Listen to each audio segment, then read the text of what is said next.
दोस्तों आदाब अर्ज़ है, मैं अनीस अहमद खान हिंद वॉइस से आपसे मुखातिब हूँ। जो विष फैलाया जा रहा है देश में सांप्रदायिकता का, अलगाववाद का, ध्रुवीकरण का, उसके रिजल्ट सामने आना शुरू हो गए हैं। एक दो नहीं, कई जगह, कई स्टेट्स में आना शुरू हो गए हैं। सत्ता पार्टी इसी से खुश है कि उसने जो किया है वो सामने आ रहा है, उसका फल मिल रहा है, उससे इलेक्शन जीत चुके हैं। हालांकि इलेक्शन में बतला चुका हूँ, मैं कहता हूँ सिर्फ 5% का डिफरेंस है। 5% इनको ज़्यादा वोट मिले हैं, 50% विपक्ष को मिले हैं, 55% इनको मिले हैं। और जबकि ये 80 और 20 में अपना जो कंपटीशन कर रहे थे वहीं, लेकिन इन्होंने जो विष बोया उसके बहुत ज़्यादा बढ़ा रहे, अभी उसको रोका नहीं है, उसका आउटकम बहुत ज़्यादा हो रहा है। अभी कर्नाटका की एक घटना हुई है और यूपी में ही हुई है। वो मंदिर में उनके मेला लगता है, मेला लगने में वहाँ पे सैकड़ों सालों से मुसलमान हिंदू दोनों मिलके अपने वेंडर्स जो हैं वो दुकानें लगाते थे। उन दुकानों में अपना माल जो होता था सामान बेचते थे। बाकायदा जो सिंदूर से लेके, कपड़े से लेके, जो होता है महिलाओं में मेला ठेलों में जो बिकता है वो बेचते थे।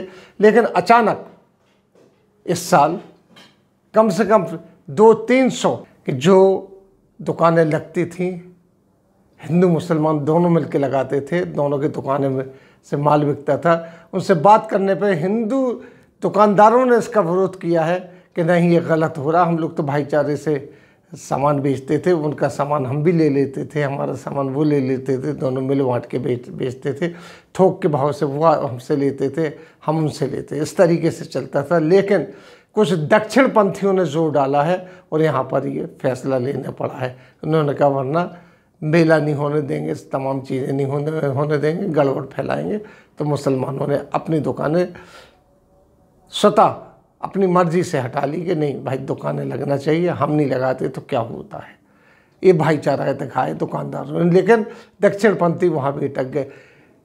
दुकानदारों का कहना है कि जो हिजाब का मामला जोर पकड़ा है उसकी वजह से ये सब हो रहा है, और जगह भी इसका आउटकम होने वाला है। अब इस तरीके से वहाँ पे ऑर्डर्स आ रहे हैं कि तमाम पूरे कर्नाटका में मेले बहुत लगते हैं, कि वो कर्नाटका मंदिरों का शहर है, और उडुपी ख़ास तौर पे, और वहाँ पर कोई भी मेला लगेगा वहाँ पर ये नहीं किया जाएगा, नहीं देने दिया जाएगा दुकानदारों को, मुस्लिम दुकानदारों को दुकानें नहीं लगने दी जाएंगी। अब कितना नुकसान होगा उनका, क्या होगा, ये दरकिनार करके ये इस तरीके से एक और डिवीज़न करने की सोच रहे हैं। ये पहली बार यहाँ नहीं हुआ है, इसके पहले गुजरात, जहाँ जहाँ इनका स्टेट है वहाँ पर चल रहा है। गुजरात में आप देख लीजिए, गुजरात में क्या हुआ है। गुजरात में सड़कों पे जो रेहड़ियाँ लगती थी, रेहड़ियाँ जानते हो, अब ठेलों पे गोश्त बेचते थे, मीट बेचते थे, कबाब बेचते थे, बिरयानी बिकती थी, खूब बिकती थी। मैंने गया गुजरात तो मैंने अहमदाबाद में खाई है, उनको बड़ी अच्छी लजीज होती थी। उनको अब उन्होंने कह दिया कि ये नहीं लगेगी। क्यों नहीं लगेंगी? क्योंकि इनमें गोश्त बिकता है, और आपको लगाना हो तो जाके अंदर गलियों में लगाइए। जबकि मार्केट में ये लगती थी और काफ़ी बिक्री होती थी, उस पर भी बैन लगा दिया गया है एक किस्म से, और उन्होंने क्या नहीं लगने देंगे। गुजरात एक दूसरा शहर मतलब ये दूसरी जगह है जो बीजेपी स्टेट है। अच्छा, यही बात नहीं है, दिल्ली में भी इसका वो होगा कि दिल्ली में तिलक नगर है, एक जगह है, वहाँ पर मुसलमान जो सब्ज़ी वाले अपने जो वीकली सब्ज़ी होती है वैसे ही सब्ज़ी की दुकानें लगाते थे। एक दिन अचानक उन पे आके विश्व हिंदू परिषद के लोगों ने कहा कि आप यहाँ सब्ज़ी नहीं बेच सकते हैं। उन्होंने वजह पूछी, कुछ नहीं, उन्होंने फेंकना शुरू कर दिया। लिहाजा उन्होंने अपनी दुकान समेटी और चले गए। इसके बाद उन्होंने तमाम हिंदू दुकानदारों के दुकानों पर एक भगवा झंडा लगा दिया कि अब जिस दुकान पर ये झंडा होगा वही यहाँ सब्ज़ी बेच पाएगा। इसमें दुकानदारों का कोई कसूर नहीं, दुकानदार मना नहीं कर रहा है। वहाँ के लोगों ने भी कहा ये गलत हो रहा, वो धरने पे बैठ गए। जो दक्षिणपंथी थे, विश्व हिंदू परिषद के लोग थे।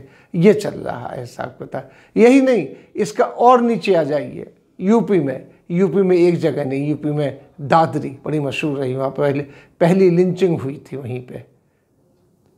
वहाँ पर दादरी में एक नई बस्ती एक जगह है, और कम से कम 100 साल से एक जगह थी, एक सड़क थी, वहाँ के नई बस्ती के लोग निकल के वहाँ से जाते थे, मेन रोड पे आते थे, बाज़ार जाते थे वहाँ से। लेकिन उसमें अचानक दीवार बना दी गई है, पक्की दीवार। अब वहाँ के लोग नहीं निकल पा रहे हैं। कम से कम 10-15 दिन से वो लोग अपने अपने घरों में कैद हैं। पुलिस भी इसको नहीं तोड़ पा रही।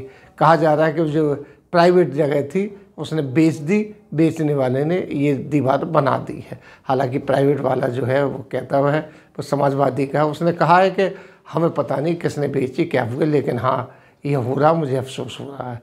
लोगों को 15-15 दिन से अपने घरों में कैद है। इसमें सर्वे में एक बात नज़र देखने की है बड़ी माइन्यूटली, कि दुकानदारों का विरोध नहीं है इसमें। एक ग्रुप आता है दक्षिणपंथी लोगों का, वो विश्व हिंदू परिषद के होते हैं, RSS काडर के लोग होते हैं, वो ये चीज़ बंद करा के जाते हैं, आगे ये विष फैलता चला जाता है। ये हर जगह होने लगा है धीरे धीरे। अब आप देखिए कहाँ तक जाता है, कैसे जाता है, इसका ठिकाना नहीं है। क्योंकि ये इसमें सत्ता पक्ष का पूरी तरीके से हाथ इसको फैलाने में। आप ये देखिए एक फिल्म आई है कश्मीर फाइल, उसको इस तरीके से प्रचारित किया जा रहा है कि इसमें पूरे हिंदुस्तान के मुसलमानों का हाथ है, उनको वहाँ से भगाने का कैसे। जबकि आपको ताज्जुब होगा कि उस वक्त जब वहाँ से एक्सोडस हुआ उनका, हिंदुओं का, कश्मीरी ब्राह्मणों का, तो यहाँ पर आडवाणी जी इंफॉर्मेशन मिनिस्टर थे और VP सिंह प्राइम मिनिस्टर थे और अटल बिहारी वाजपेयी फॉरेन मिनिस्टर थे। उनके राज में ये हुआ, ये चीज़ सारी है इस तरीके से। अब हर चीज़ को मुसलमान एंगल दे के मुसलमानों के खिलाफ एक दुष्प्रचार किया जा रहा है। यहाँ तक हो रहा है कि जो कॉरपोरेशन के MCD municipal corporation of Delhi के टेंडर निकल रहे हैं, उनमें भी एक लाइन आने लगी, गोश्त खाने वाले मांसाहारी लोग टेंडर ना भरे। अब वो गलत है या सही है, लेकिन बहुत तेज़ी से फैल रही है। अफवाहें इसी से उड़ती हैं। जहाँ आप देखिए धुआं होता है उसके नीचे आग होती ही है। इसको रोकना चाहिए, सरकार को संज्ञान लेना चाहिए, मोदी जी को भी इस बात पर खबर कर लेना चाहिए कि आइंदा ऐसी खबरें ना उड़े, लिहाजा उनको भी अपने आप में लगाम लगाना चाहिए। इसी के साथ हम आपसे लेते हैं विदा। अगले अंक में फिर हाजिर होते हैं, तब तक के लिए दीजिए हमें इजाज़त।